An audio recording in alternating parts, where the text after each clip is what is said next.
Bonjour Alex Good. Bonjour. Présentateur de télévision, metteur en scène également. Vous avez vu sur M6, notamment dans La France en incroyable talent, 2009-2015. Désormais, vous incarnez un peu le renouveau du service public, puisqu'on peut vous voir avec la Maison Lumni à la fois sur la 3, sur la 4, sur la 5. Bonjour Marie Palot. Bonjour. Vous aussi, en quelque sorte, vous incarnez le renouveau du service public. Vous êtes encore plus jeune qu'Alex Good. Quel âge? 32. Oh là, elle est beaucoup plus jeune. Bon, on dirait qu'on a 20 ans d'écart, c'est pas le cas. Voilà. Vous connaissiez ou pas du tout? Alors, on s'est croisés dans la rue, mais il y a très longtemps. Voilà, et puis ce qui est drôle, c'est qu'on a les mêmes passions, parce que moi je suis très pop culture, beaucoup jeux vidéo, je travaille dans le jeu vidéo depuis 30 ans, je suis encore l'égérie de Micromania, qui est un magasin de pop culture, et c'est vrai qu'on a beaucoup de points communs, parce qu'elle adore tout ça, elle est même habillée en Totoro aujourd'hui. Donc, et vous aimez aussi, si j'ai bien lu, les voitures qui vont vite. Oui, j'aime beaucoup les voitures. Comme Alex Good. C'est incroyable. Vous avez fait la Formule Renault ou quelque chose comme ça? Exactement. Je m'attendais pas à parler de ça maintenant. Il est bien renseigné, ce Philippe, il sait tout. C'est-à-dire que je travaille avant de faire une émission, c'est un truc de dingue. Alors, vous avez débarqué tous les deux sur la plateforme Oku et sur France 4, vous-même Marie Palot avec Zinzin, magazine de la culture pop. On va en reparler, mais d'abord je me tourne vers vous Alex Good, parce que c'est vous qui avez le plus d'annonces à faire. Après la Maison Lumni, après les cahiers de vacances Lumni, après le club Lumni, voici donc 1, 2, 3 Lumni. De quoi s'agit-il? Est-ce que c'est encore de l'école à la maison? Non, alors pas tout à fait. Le triptyque va ensemble. Déjà, pendant ces vacances-là, on a réinstallé les cahiers de vacances Lumni et le jeu Lumni qui pour le coup lui continue, qui est tous les jours en quotidienne.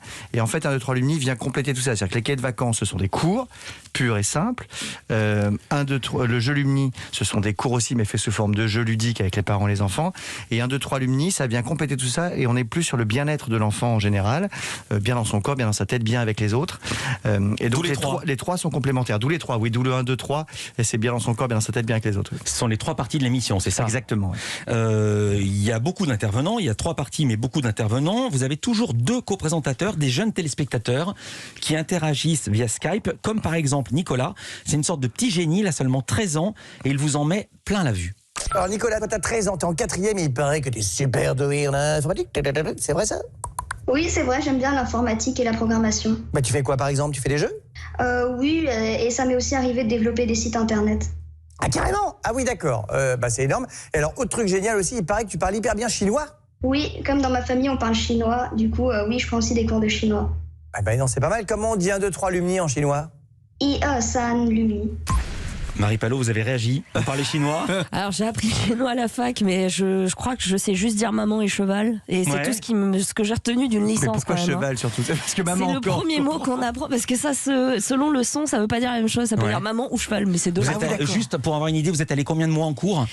Franchement, j'ai dû faire 2 mois de cours de fac de lettres. Un mot par mois, oui, c'est pas mal. C'est une bonne moyenne. Et moi, en allemand, j'ai fait 7 ans et je pense que je connais 7 mots, donc t'es bien meilleur que moi. Juste un mot, vous êtes d'origine coréenne? C'est bien ça. Vous parlez le coréen? J'ai appris le coréen sur le tard, il y a à peu près 2-3 ans. Parce que vous avez été adoptée quand vous étiez toute petite. Exactement. À l'âge de 4 mois, si j'ai bien lu. Je reviens à l'émission de demain dans 1, 2, 3 Lumni, Alex Good. Vous connaissez les invités, le sommaire, vous avez tout en tête? Oui, à peu près. Je vais vous aider. Si vous ne les avez pas, je les ai notés. Qu'est-ce qu'on verra demain? Je sais déjà, ce qui est très important, parce qu'on a la partie bien-être où on aborde des sujets qui sont parfois difficiles à aborder avec les enfants. Oui. On a des psys qui viennent nous parler. On a fait déjà, par exemple, le transgenre à l'école, l'homosexualité. Voilà. Et demain, c'est le harcèlement scolaire, qui est quand même un sujet qui est quand même très prenant aujourd'hui, entre les réseaux sociaux et puis ce qui se passe à l'école. Donc on en parle demain avec notre psy qui sera sur le plateau pour nous expliquer des petites astuces. Et puis après, pour le sport, on a un champion de trottinette qui vient, qui fait des trucs de fou avec sa trottinette. Ah ça j'ai vu, je pensais même pas que c'était possible. Je veux dire ce que j'ai fait, j'ai regardé l'émission et je l'ai passé en image par image.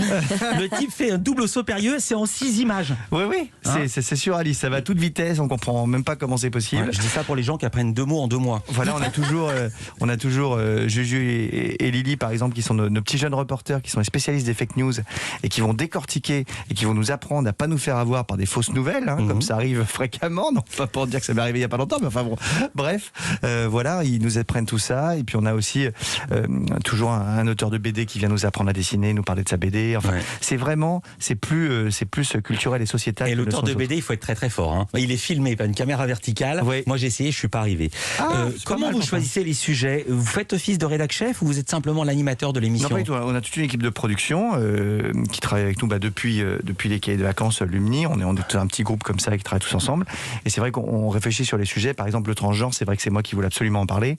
Parce que je trouve qu'on n'en parle pas du tout à la télé et que c'est quand même pour les enfants aujourd'hui un sujet complexe comme l'homosexualité, où je voulais qu'on en parle aussi, puisque c'est pas que ça m'a touché. C'est un sujet dont on parle beaucoup plus. Voilà, on en parle plus, mais c'est vrai qu'au niveau des enfants, si tu veux, les parents savent pas toujours quoi dire par rapport aux autres élèves, et même les enfants eux-mêmes entre eux ne savent pas forcément quoi dire.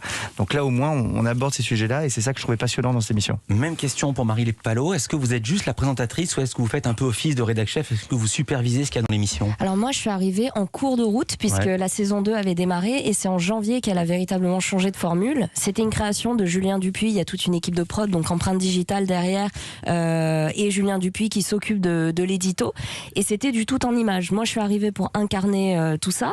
Aujourd'hui, il me demande mon avis parce que il est comme ça, il est hyper créatif, il est courtois et en plus, il a vraiment à cœur que ça me plaise. Ouais. Mais aujourd'hui, l'émission existe déjà en elle-même et moi, je l'incarne. Donc c'était le principe aussi de base. Le concept de Zinzin, c'est lequel? Zinzin, ça veut dire magazine. Exactement. Voilà. Le principe, c'est donner accès aux plus jeunes à la pop culture. Ça peut être des grands classiques du cinéma, ça peut être un jeu vidéo qui cartonne en ce moment sur Twitch, ça peut être une bande dessinée.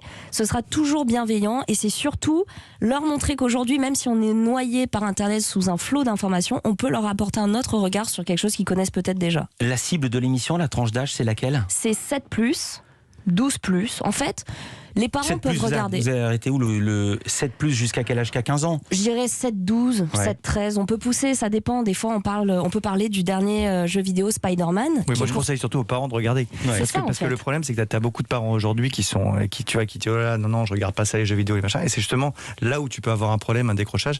Et c'est parfait pour les enfants, pour les parents de regarder aussi cette émission, comme c'est bien de regarder un 2-3 Lumni, pour apprendre des choses qui concernent leurs enfants quand même.